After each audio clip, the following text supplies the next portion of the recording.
ต้นนอมโมมาอย่างที่เด้อเนี่ยนะสวรรค์เขตดีมารอดเตี้ยใช่หนูเลยมันก็พังนะรอดเตี้ยนั่นน่ะ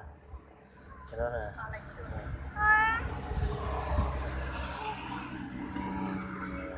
ยูมันก็พังเตี้ยรอให้ก้าเฮ้ยก็คนนั้นใช่เนี่ยแต่เราชอบเราให้เจ้าเราก็ชิปผ่าชิชอบเรามันไม่เป็นไรแต่เราจะก่อพ้าเหรอเราชิ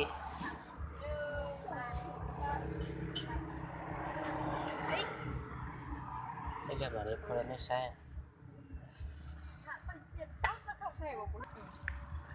ตาตอบพวนนะ มากินแตงโมเด้อไล่ตรงหน้ากับพวกน่ะโอ้สูมีดอันนี้จะได้ว่าน่ะมีดมานำโอ้เรียบร้อยสินะคาครึ่งมานี่คาครึ่ง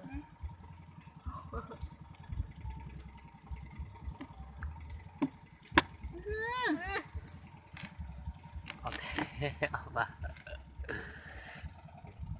มีคนเบิ่งมือเหรอ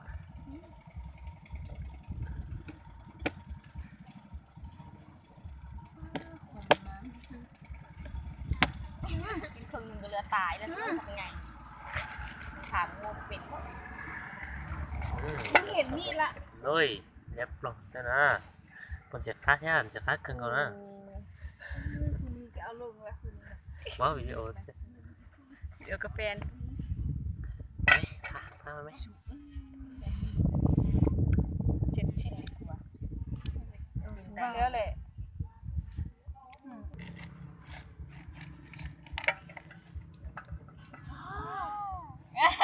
โอ้ตกซ้ำ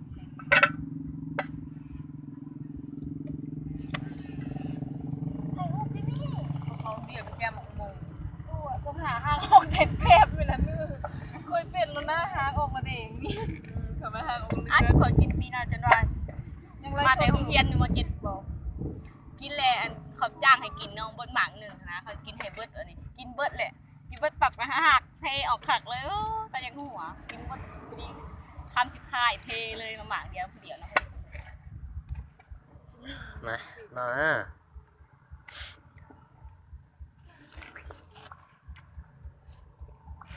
ไอ้ไรเอาลง YouTube อันได้ยินสักก่อนที่เราเรียนได้บ่ได้ขอเซตยังไม่รู้เลยว่าได้ที่เงินเงินไหลการชักเปิมก็จะกูจะจ้างคนทุนในปะ